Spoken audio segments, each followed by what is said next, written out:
I once again welcome for this particular lecture on urbanization and migration. Like we started from yesterday, we are still going through urbanization, but at a certain point in time, we shall be able to introduce the aspect of migration in there. And just to give us a recap of what we discussed yesterday, we discussed the key concepts, but also the definitions in urbanization. We looked at the urban sprawl, we looked at megacities, urban culture, but also we looked at the trends of urbanization, and we discussed the global trends, and we looked through the characteristics, how we define an urban area, and we are able to explain majority of these particular characteristics. But as well, we are able to differentiate between urban transition and urban evolution. So, but I remember leaving you with an assignment, and I will not be asking for that assignment today, but I'm expecting that within the course of this particular module, probably either at the end or one of the Fridays or Wednesdays, we expect that each one of us will be able to make an explanation of what they found out, but also a presentation of what they were able to understand with the questions that I presented to you. And throughout these particular lectures, I'm going to be triggering you with those particular questions. And I expect that you set aside time, which may not be very long, or which might you might have just 30 minutes or an hour in a day to be able to handle those particular questions. So we looked at the different effects of urbanization, and briefly today, we just want to we want to run through the different patterns and some other different aspects in this particular urbanization lecture. But mainly today, we will want to look at the theories of urbanization. And after I have run through this particular short notes on urbanization, I will be introducing an aspect of the theories of urbanization. Later on, we shall be able to dive deeper into theories. So I will be introducing the theory of urbanization, and probably we can conclude them as the week ends. Today we want to understand various issues, and to start with, we want to look at urban growth patterns, which we said yesterday are varying throughout. And these other urban patterns, growth patterns, vary within developing countries, but also as well as with developed countries. And the one is that you outwards merging with neighboring. For example, if we Kampala, but initially was from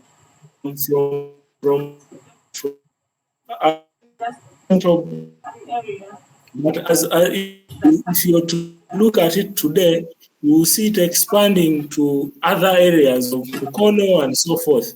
So for you, you could look at the aspect of Juba as well. Are there certain states that Juba was not covering, or are there certain provinces that Juba was not covering initially? And as you look at it now, it is expanding closer and merging those other neighboring urban areas. That is one of the urban growth patterns we are seeing. But initially, this city was 21 kilometers, but as you see the urbanization rates rising high, you'll be able to see that it is moving out from 21 kilometers and eating up the other nearby areas, meaning the city keeps expanding, but also increasing number and size of cities, with mega cities and primate cities merging. So when you're discussing issues of mega cities, you're looking at, like we said yesterday, you're looking at cities that have populations of over 10 million people. So those are you see the number in terms of populations of people increasing, occupying those urban areas. Then here we're also talking about primate cities, and these are the largest cities in the world, and the second largest city. So some of the primate cities we are seeing today, we have the cities of Mexico that have populations of over 9.5 million. So London is the primate city of the UK. It is a major hub for business, education, culture, recreation, but also location of many other international headquarters. But also Mexico City. There's also Istanbul. So these are capital cities that have very high number of people. So they are the second largest city in a particular country in there. But also another pattern is that there is the transformation of the city character due to population growth. If you look at as urban culture, you realize that the characteristics in the city keep changing as much as possible because there are different people influxing. And for me, your interest should not only be at when we talk about transformation of the city character, your interest should not be at transformation of the city character. Your interest should be how transformation there occurs. For example, if you look at the marriage patterns in urban areas, you realize that there are more that there are more divorces in the urban setting and than in the rural setting. Also, you realize that probably marriages are more unstable in urban areas than in village or in rural areas. But also, you would look at characteristics such household head, who heads the household in the city or in the urban areas. So you realize that probably there are more woman-led households than men-led households because probably issues of feminism have infiltrated the urban settings more than the traditional or the rural households that still hold traditional cultural characteristics, that still hold traditional values within them. So probably or in the rural area, the characteristic is still that the man is the head of the household, but in urban settings, the characteristics have changed and they drastically change in very many urban settings there.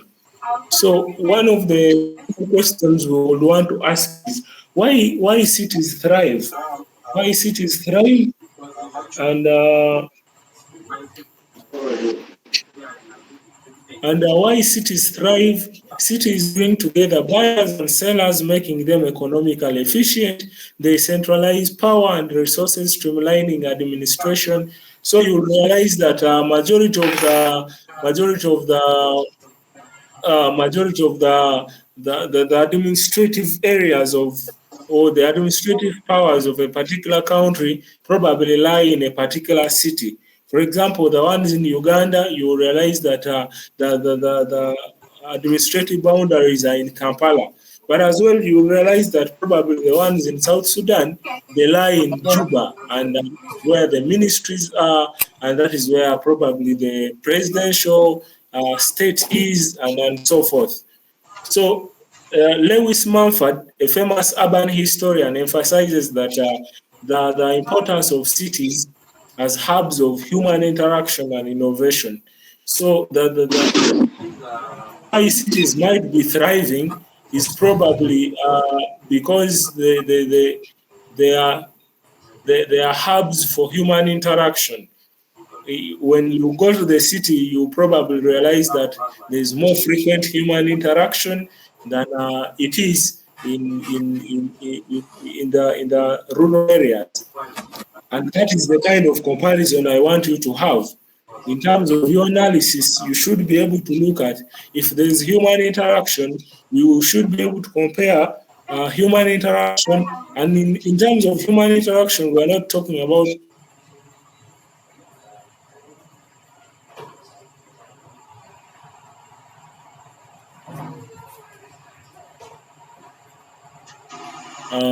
health facility.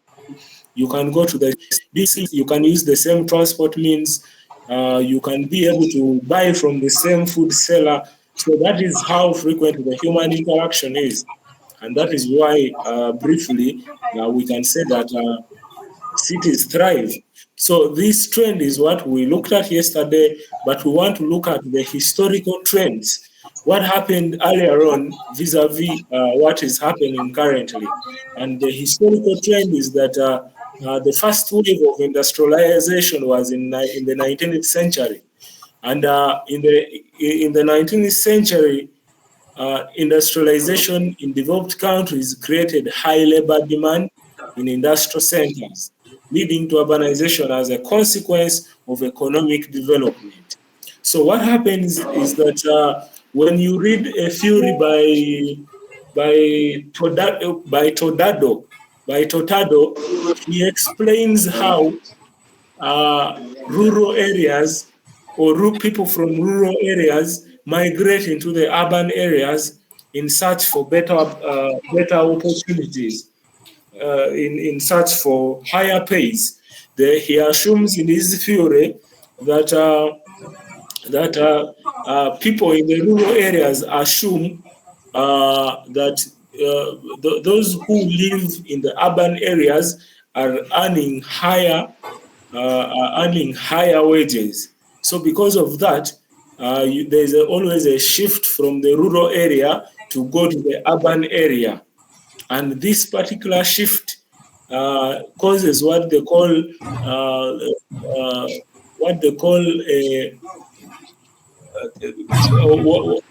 it causes high influx of labor in there, meaning because because there are industries because there are industries.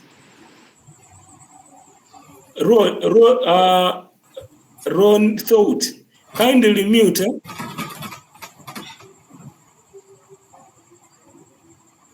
Kindly mute your microphone. We seem to be competing somehow with what I'm saying.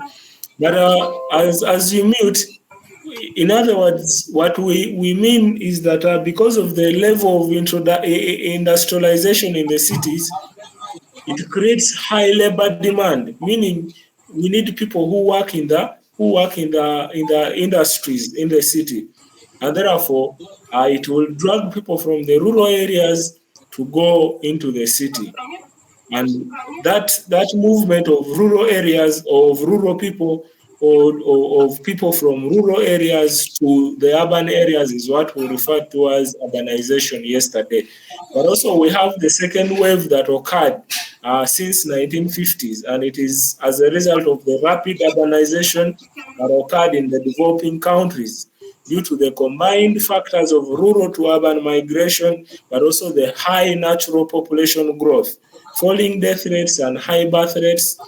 This resulted into the uncontrolled city growth.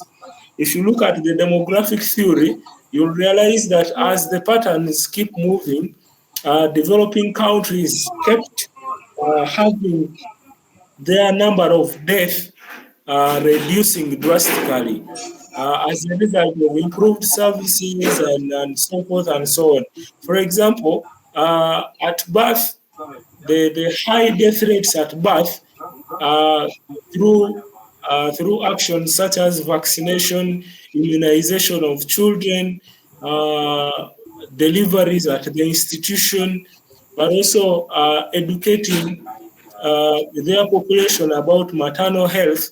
We realized that the African population or the developed world started having falling death rates.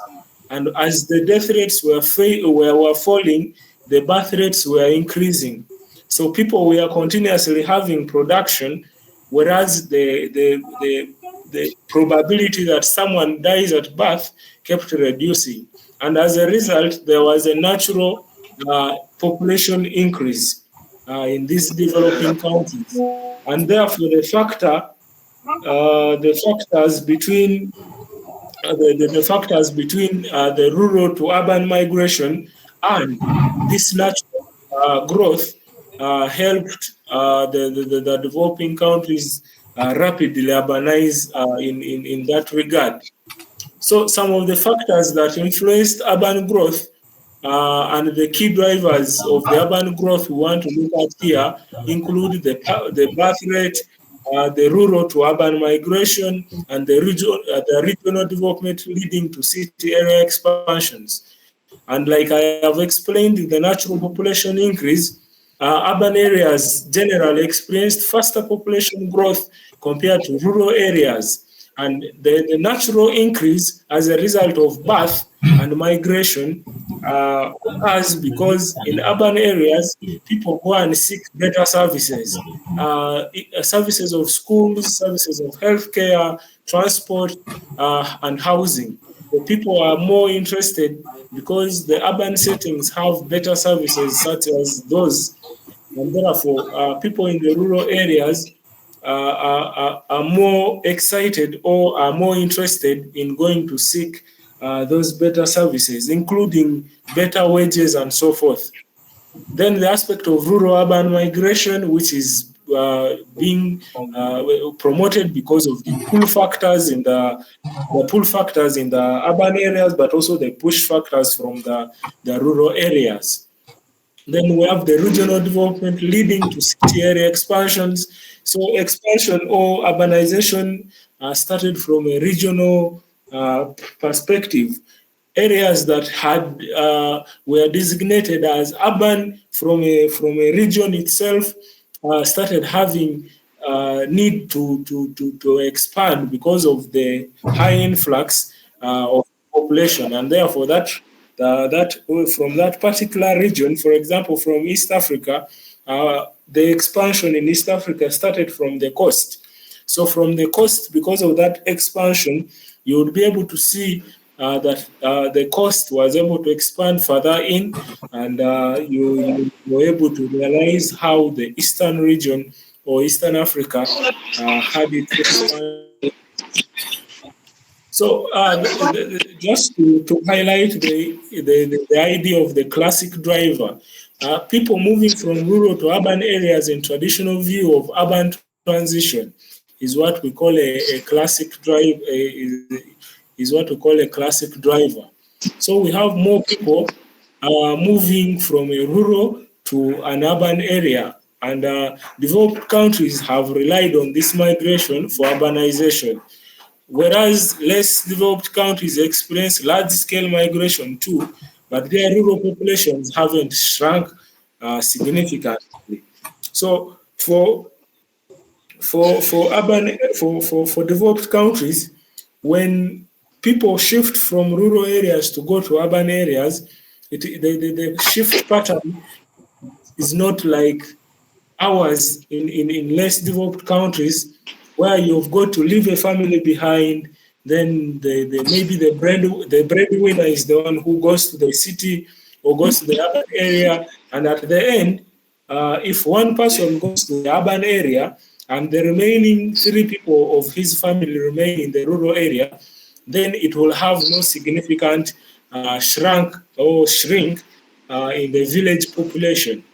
Therefore, that is why developing countries or less developed countries are struggling to use the issue of urban migration as a development motive.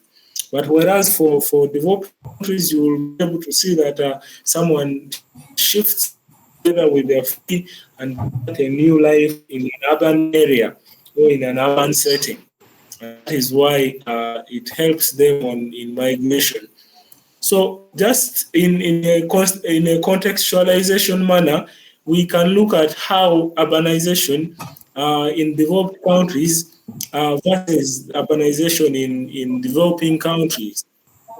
Urbanization in developed countries is linked to industrialization, but whereas in developing countries, urbanization is driven by population movement and growth, not necessarily integrated with development. Like I have explained in the previous slide, we are meaning that whereas we have industrialization occur in developed countries, and then we have people moving from rural areas in the developed countries moving into urban areas, uh, moving into urban areas to provide services. Most times it associated with development. That so moving from areas going urban areas, countries, and the development taking context of developing countries, we have a population that is a population movement that is driven from the rural area to the urban area, but there is no development that takes place. So what happens is that where people go, where rural people go to the urban setting, for example, to work in an industry, you realize that they will settle away from the town setting and create a slum-like area. And that is how the developing countries are struggling with urbanization, because their population that moves to the urban area, they are less developmental and they do not actually contribute significantly to urbanization in those urban areas. So industrialization plays a very partial role with people migrating to cities seeking a better life they often don't find. Cities in sub-Saharan Africa exemplify this with faster growth due to rural-urban migration rather than industrialization or economic growth. So what happens is that we may have an industry in sub-Saharan Africa, for example, a cotton industry, and it is meant to employ 100 people. Then you have 100,000 people shifting from the rural area to go and look for that particular job. So what happens is that when they fail to find an opportunity, they will settle in for less. And whereas because of the influx of a lot of labor, the industry will use the opportunity as a way of exploiting those particular people who are seeking employment. So you realize they pay them very little wages. What happens is that you might be working for 8 hours in a day. They pay you 5,000 Ugandan shillings. So it's not even $2. So that is about $1.5 or $1.35. So that makes it hard for such a person to create an urban setting where they are working from. So what are some of the measures of urbanization? Like we said earlier, we use population growth, but these particular measures have criticisms. You may further need to go and understand why population growth is not a good measure of urbanization, because whereas the population might grow in a particular urban area, there are chances that the area is not actually developing. So as part of your continuous seeking of information, you could go ahead and understand of your research should be able to understand why population growth is not a good measure of urbanization, or it's not a good way to quantify urbanization. Thirdly, we look at the rural-urban migration rates. So it helps us measure the levels of urbanization. How many people have moved from the rural areas to the urban settings? And most times, the sources through which you can get this information include census. We have a review of vital statistics, and also we can be able to review information from different sources, from the migration office and so forth. So that primary data can then help you quantify the urbanization levels in your locality. But also proportion of population living in urban areas to look proportion sex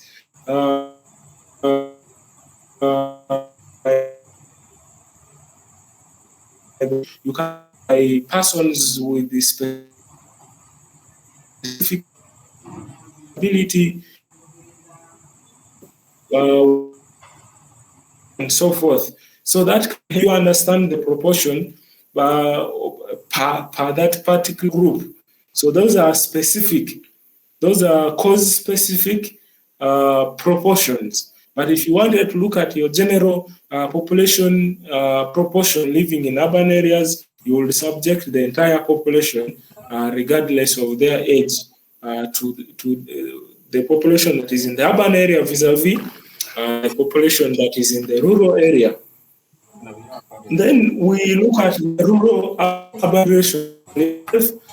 We look at pull factors that I earlier talked about, and the push and pull factors significantly influence migration patterns. Push factors make rural life less desirable, such as limited job opportunities, lack of amenities, or natural disasters. But also the pull factors are factors that attract, or there are issues or there are causes that attract people to cities, including job prospects. When you're referring to job prospects, we're looking at that hope that you will be able to get a certain employment if you're in an urban setting. Then there's better education in terms of social services, better healthcare, and better cultural amenities. Most times in our villages, we have this tendency that in the village setting, we have people who don't wish us well, we have haters, we have people who have witchcraft, and we have a lot of local context that we create around the village, and those are the push factors. Most times, for you as a researcher or as a demographer, you don't need to look at these textbook factors such as limited job opportunity, natural disasters. But trust me, if you went to the community and asked someone why they shifted from the urban setting, they will tell you the real reasons.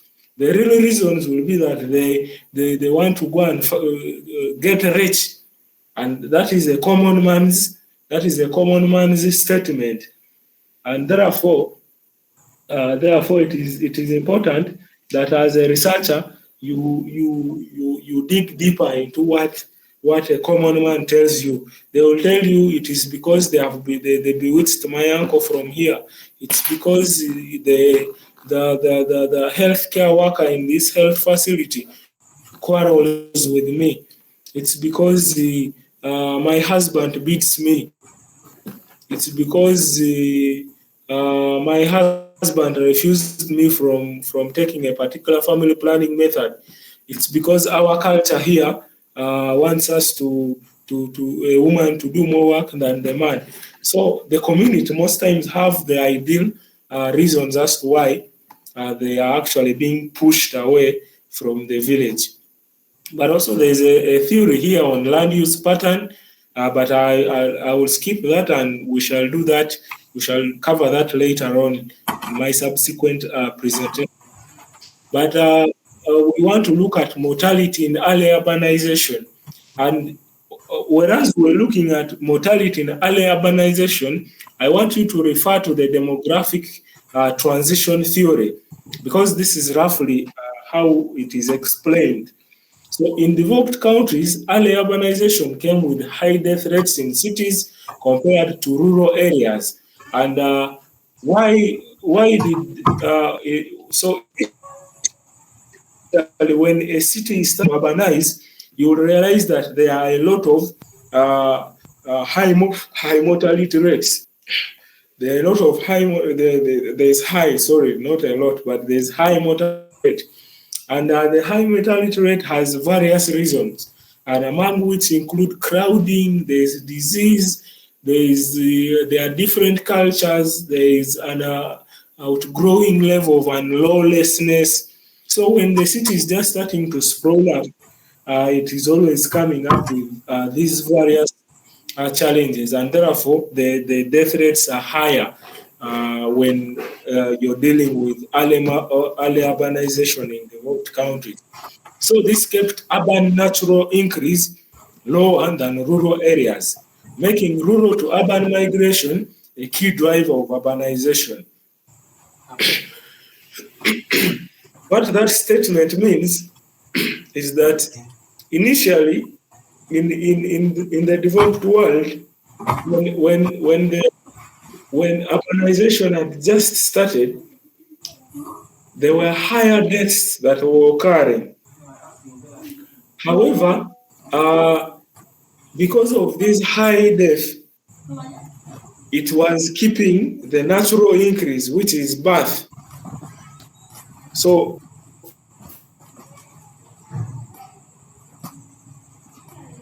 people are dying living. This kept the urban natural increase lower, meaning because people in the rural areas were not dying as many as people who were in the urban setting, it kept urban areas uh, more less populated than rural areas, which made rural to urban migration a key driver of urbanization.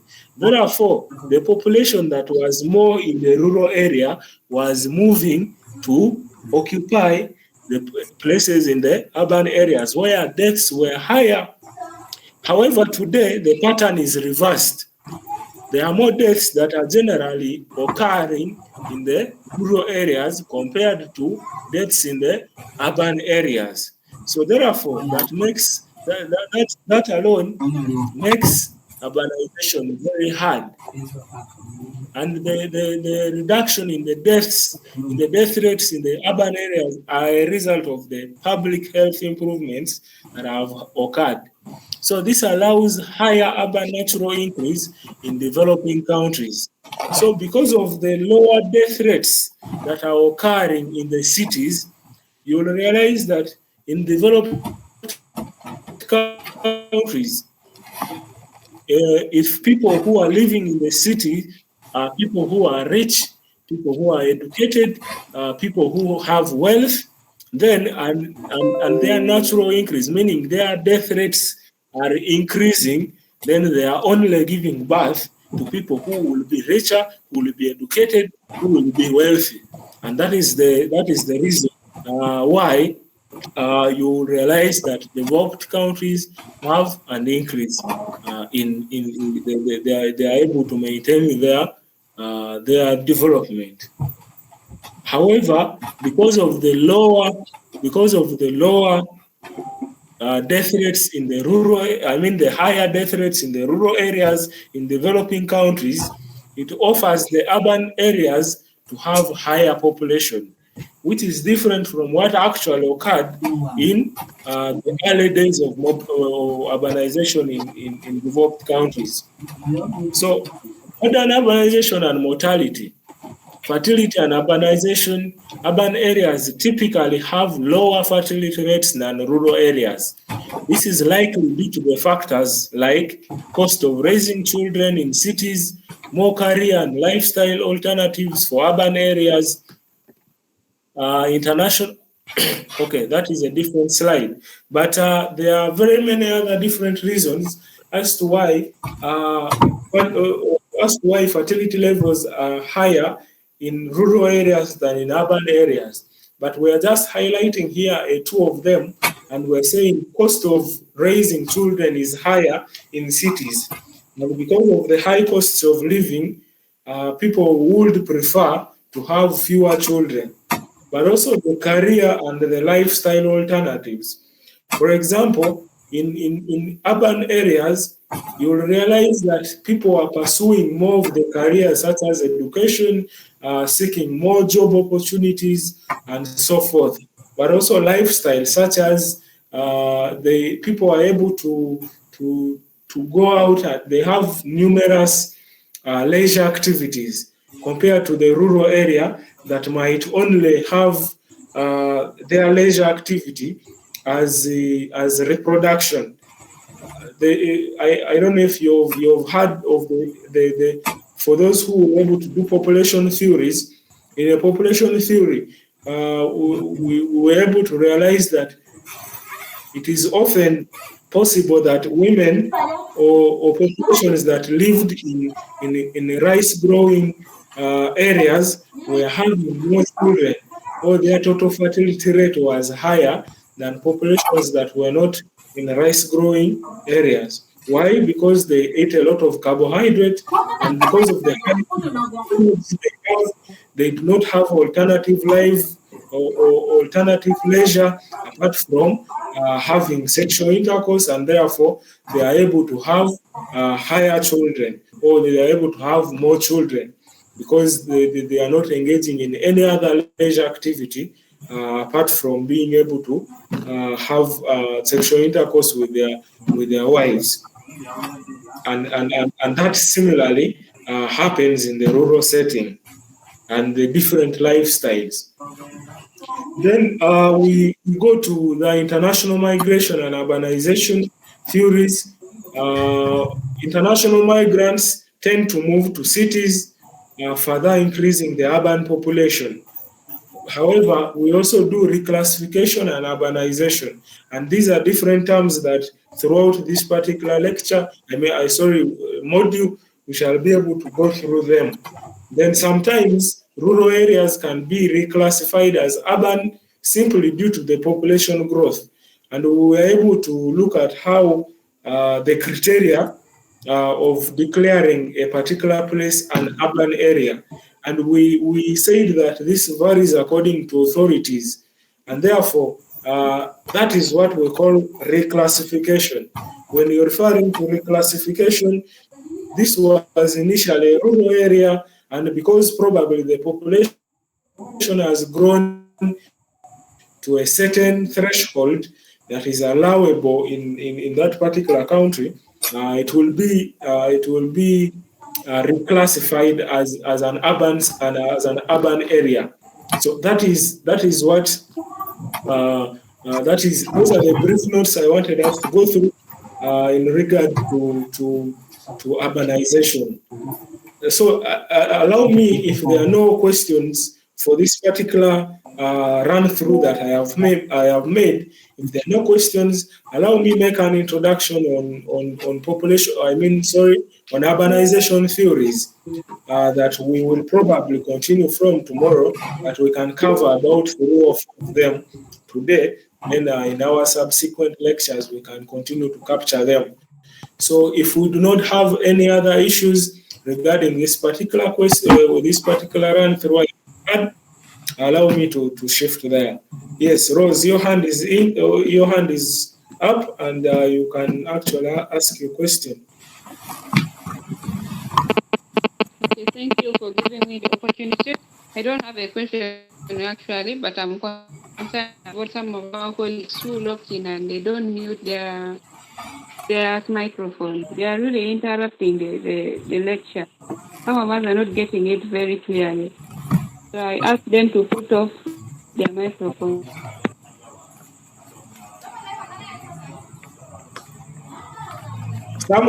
Samuel, probably you can mute. I don't know if the recording can happen when you mute. Can I stop? Maybe could you mute if the recording can occur without you being unmute? That you mute it. Close the mute. Is it possible? Okay, thank you. I think Samuel has muted, but someone's hand was up and then went down. Okay, probably I have solved his problem. But so allow me. Yes, James, I think your hand was up, but probably I have handled your issue. If that is so, you allow me share with you the next presentation that has theories of urbanization here.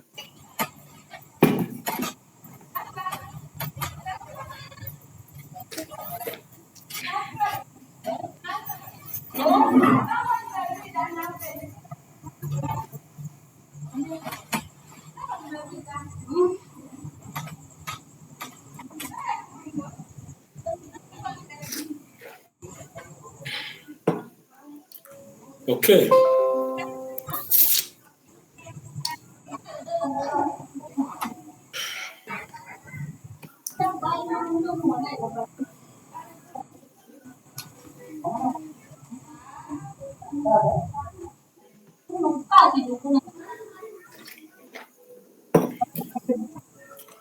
Okay.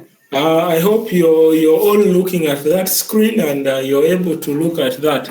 So we want to make an introduction to the theories of urbanization. And literally, we need to just start with reminding ourselves of the definition of a theory. And a more simpler definition is that it is more or less verified or established explanation accounting for non-facts or phenomena. So keywords to note: verified, established, explained, accountable for any phenomenon or change. It is generally understood to refer to a proposed explanation of an empirical phenomenon or phenomena made in a way consistent with scientific methods. But also, different scholars have had different definitions for a theory. And Kalum, with his colleagues in 2007, which was cited in Jean by Jean Hiller, defines a theory as something to do, not simply to read. And then to continue with the definitions, McConnell in 1981 refers to a theory as an explanatory supposition which can be defined broadly or narrowly. Then Simon in 1985 states that the key elements of a theory is that it abstracts a few characteristics of reality in an attempt to isolate and describe its central features. So those are some of the definitions, but different scholars define theories in different ways according to their perception. So theories can be categorized as under-depending on their character. And we politics by David Judge and Gary Stoker and Harold Holman a few of the categories here. And we are saying that no matter to be, in other words, they are on the positivity. If you look at normative, it actually means positivity. So they are looking at the ideal world, how the world is supposed to be. Then second is the prescriptive, the prescriptive type of theory is concerned with best means of achieving a desired condition. So in other words, you're looking at what is coming from prescription, what you desire, what is desired. And then there's empirical, which is concerned with explanations of the reality, which is the truth. Then other theories are what we call models and simplified pictures of reality. For example, we have modules for those who are spiritual and Christians. They are also modules. They are representations. We will have figures, for example, the cross, and so these are models that represent something. Similarly, we see them in different modes, but also we are going to be able to see them in this particular module of urbanization, but mainly in this theory of urbanization. Then there are what we call conceptual frameworks or perspectives, and these are ways of looking at or conceiving an object of study. Then we have what we call theorizing, and this is thinking about some aspects of a phenomenon. So here, someone is able to theorize. For example, as a researcher or as a demographer, you can be able to theorize a way of dealing with probably a certain outbreak. Probably you might realize that there is a problem or challenge with uptake of certain services in your community, what we most times refer to as theory of change. So when you realize that there is a problem probably with uptake of a certain service, let us say either family planning, let us look at, or we can even look at antenatal care visits, or we can even look at health facility deliveries. You realize that there are no health care deliveries taking place, or they are low. Children or their children going for under 5 children going for treatment at the health facility, or your OPD visits are very low, then you're able to theorize. Yeah? You're able to think of a concept. We call it theory of change. That probably if you introduced a woman or a lady in your clinic, then you might have more customers. But also you look at, if I introduce a beautiful lady in my clinic, I might have customers. But on the null hypothesis, if you introduce the lady who is rude looks, they may people may run away. So that is what theorizing simply means. And at different theories, people theorize that if this happens, then this can happen. You can even refer to Reverend Malthus's theory on population, and he will tell you that if population goes beyond the geometric food production, I mean the arithmetic food production, then what happens is that we shall have a population trap. And when the population trap occurs, then the nature naturally will start to, positive checks will come in. We shall have deaths, we shall have floods, we shall have drought, and so forth, as a way of controlling the high population. So the first theory we would want to look at, we classify them as classical theories. And the classical theories of urban development include, one is von Thunen model. Then the second is the concentric zone theory. The third is the wedge or the radio sector theory, and the third is the multiple nuclei theory. And today we want to tackle the first two into detail, and then we can tackle the last one. The last two as well tomorrow. Then we shall introduce another set of theories. So the von Thunen model is based on a series of simplifying assumptions.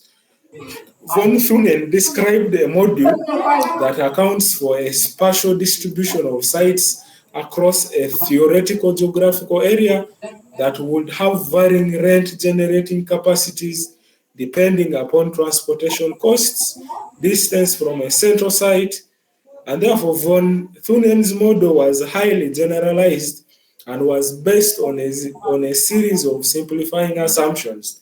And these assumptions include: one, that the space in which the model was framed was assumed to be infinite or borderless or boundless. It was assumed to be flat. It was assumed to be featureless, plain. You should be able to understand the keywords here. Infinite, meaning it has no shape. It is continuous. Infinite means it is continuous. For example, infinity, it is endless. That is what he assumed. Second, that the place is flat. Third, that it is featureless. It is not severe, it is not rectangular, over which climatic conditions and natural resources are uniformly distributed. So this infinite, flat, featureless place that Thunen visualizes, he also assumes that this place has the same climatic conditions and they share the same natural resources, which are uniformly distributed. Secondly, he assumes that the central attracting area was assumed to be the central market. So where the central market was, it is where it was attracting every other person. Thirdly, he assumes that transportation to this central market was assumed to be by horse and cart. For those who don't know a cart, you can actually use your dictionary. But I know a lot of my friends here watch a lot of movies, but also like a Christian. In the Bible, a cat would be that when the horses are set to go, there is always there's a box like shape that is put under behind the horses, and the horses are made to move. So that person that is being carried in the box behind there, it is what they call a cart. So that was the assumption that the modes of transport are those two. Either people ride with horses or people are using carts. The fourth assumption is that an allowance for the production and sale of different goods was made, but these goods were regarded as differing in bulk, therefore having varying costs of transportation from the point of production to the central area. So to the central area, you can sell different goods as it is, but the transport varies. Yeah? The cost of transport vary from where you are transporting this particular one from, and they vary according to the size. In that word where they are saying bulk. The fifth assumption is that for each of these products, transport costs were assumed to vary with distance from the point of production to the point of sale at the market, which probably happens still today. That your product,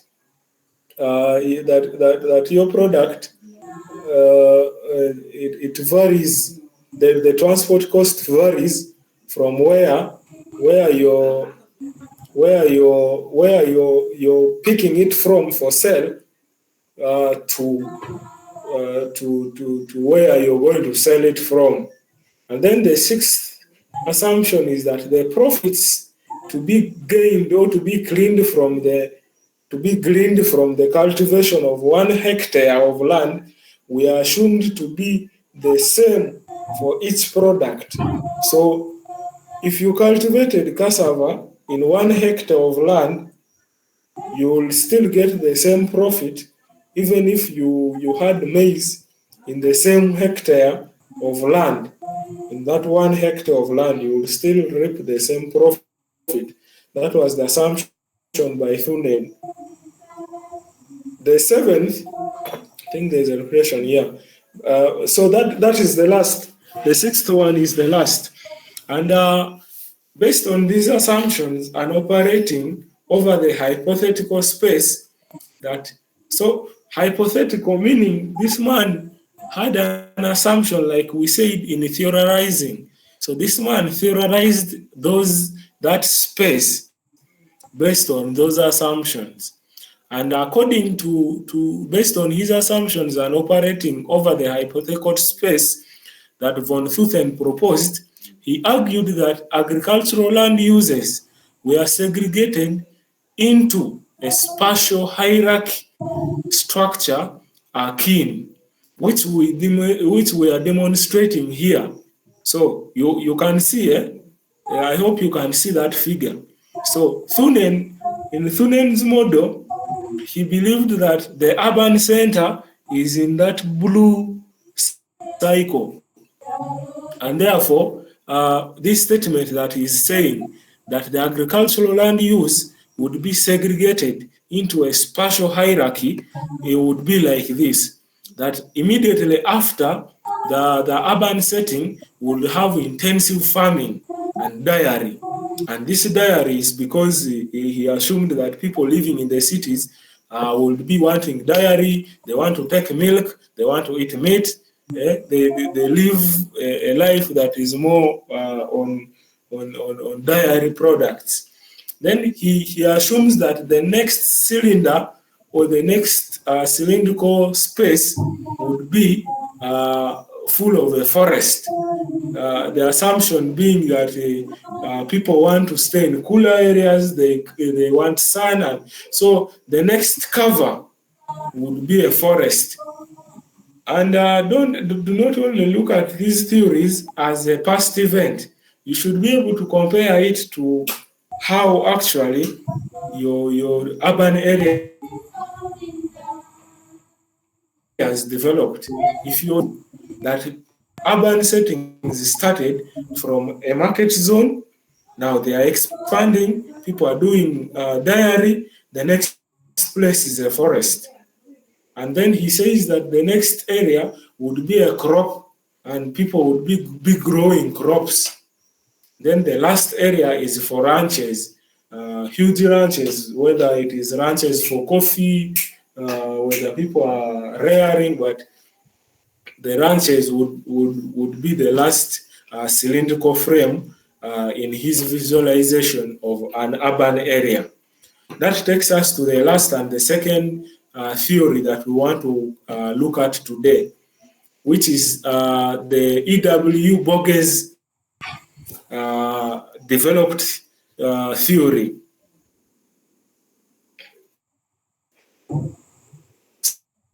So if you look at the word concentric zone theory, you would see that it comes from the word concentration. And so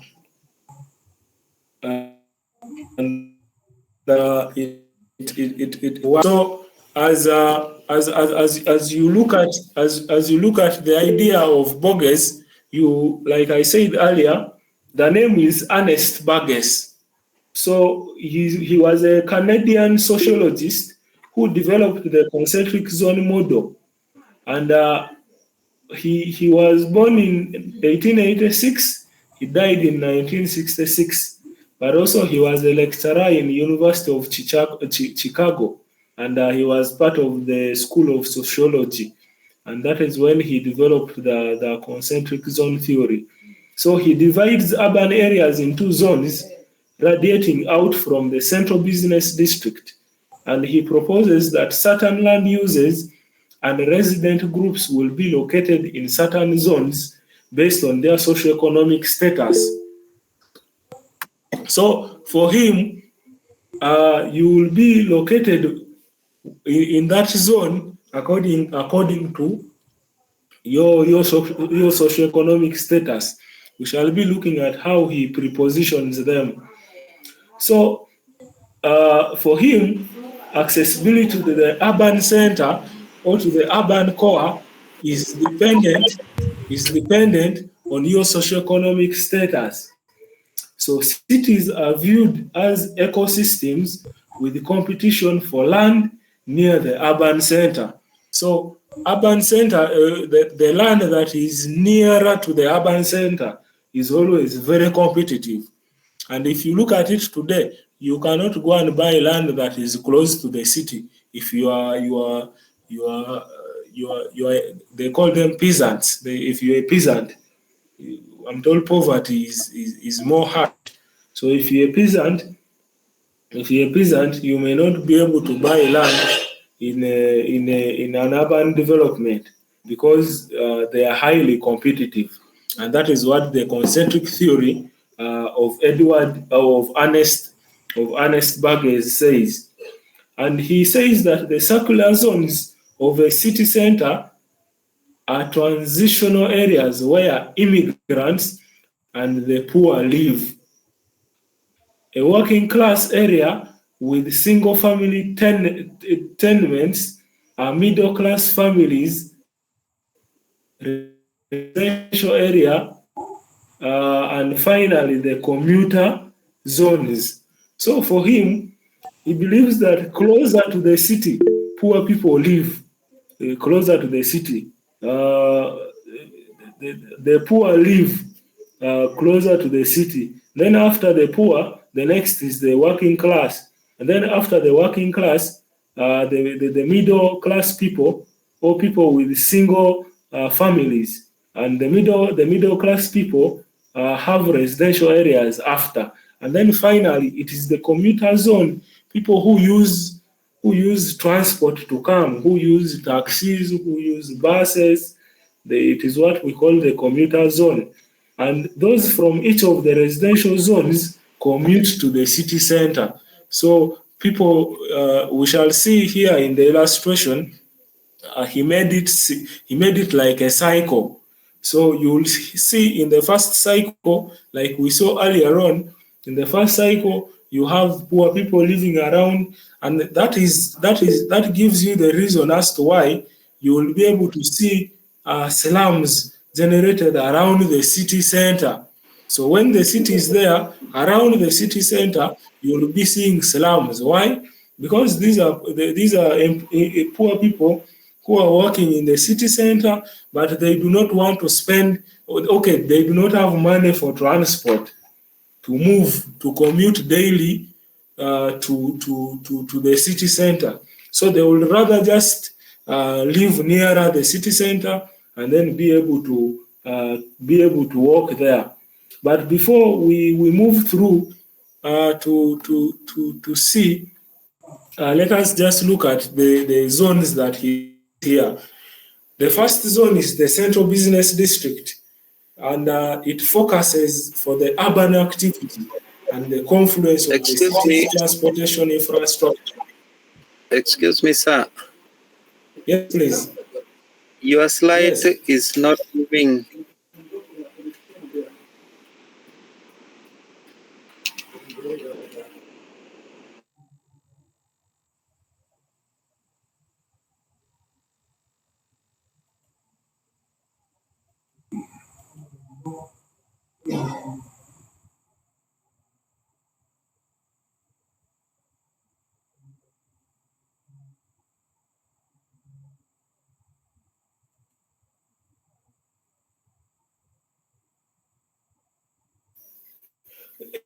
Yes, John, are you able to see the categories of the theory there? because that is what I am explaining currently. Yeah, when you were communicating, the slide was not moving, so that's why I think we wrote in the chat box and others were raising hand also. Yeah, I just wanted you to first pick up the idea, and then but they are here. The zones are here. The zoning that I have been talking about is here, and I'm going to just run through them very fast. I hope.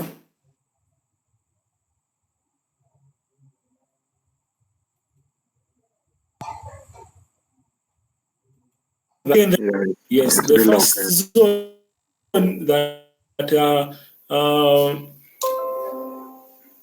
that Ernest Burgess states here is that the central business district, and it focuses on the urban activity. So you will see there other people are doing office work, other people are doing selling of goods, other people are doing, so they are providing services here and there. That is where the activities occur. It is the central business district. The second zone is the zone of transition, and it is generally a manufacturing district with some residential dwellings. So it consists of factories, it consists of deteriorated houses, abandoned buildings, immigrant groups. So this is the transition zone. Yeah? It is more of some resident. It generally a manufacturing district with some residential dwellings. So some people live around and so forth and so on. Then we have the zone of factories and working men. And this zone of factories and working men, it is occupied by those who can move out of the second zone and the second generation of immigrant families, and it is close enough to the city center that workers can reach their workplaces on foot. So a predominantly working class population living in older houses and areas that were generally lacking in amenities characterized in this zone. So you will see these are people who work in the factories, and therefore because they're working in the factories that are paying them 5,000 per 8 hours, that is about $1.35. They have to stay nearby so that they can walk. They can walk to work, other than spending transport. So the fourth zone is what we call the residential zone, and this consists of single family homes with yards and garages, and it is inhabited by well educated middle class families. So this band comprised newer and more spacious housing for middle class. So you will see people who are educated, they have houses that have compounds. You will see them living in the fourth zone of the urban area. Then we have the outer commuter zone, and the outer commuter zone consists of suburbs and those who can afford larger and more expensive housing, as well as transportation to and from entertainment and work. So this land use ring was dominated by better quality housing for upper class residents and boasted of an environment of higher amenity. So you will see people who have cars, they don't stay nearby the city. They will come from very far parts of the city so that they can come, because for them they have transport.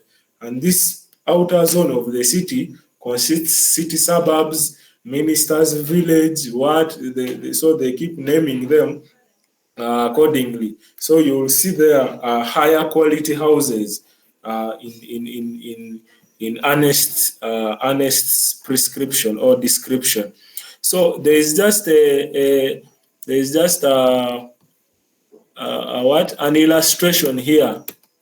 There is just an illustration here of what this man is saying. So you can be able to see that one is the central business district, the second zone is the zone in transition. The third zone is the working class. And then we have the fourth, that is the residential zone. And then we have the fifth, that is the commuting zone. So you will see that the rich people, the so-called rich people, for them, they will be staying here in the central business. I mean, in the commuter, here in sorry, they will be staying here where it is the commuter far away from town. But also there are different reasons as to why they would be staying far away from town, which include they don't want the noise that is in town. There is always chaos. When there is political chaos that starts, it starts from town. Sometimes the environment near the town or near these slum areas in number 2 or number 3 are not at the level that someone who considers themselves to be rich would want to stay in. So I would like to end there. We shall cover the rest of the theories tomorrow. So unless we have any questions regarding what I have presented today, you can actually mention them here. Meanwhile, I encourage us to continue with the assignments that I presented here to all of us yesterday, because they will give us an insight into what we are supposed to cover, but also we can be able to practically understand this particular module of urbanization and migration. So allow me end there, and James can ask the question he wants to ask. Thank you so much. Mine is not a question, but it's a request. Yesterday when you were presenting,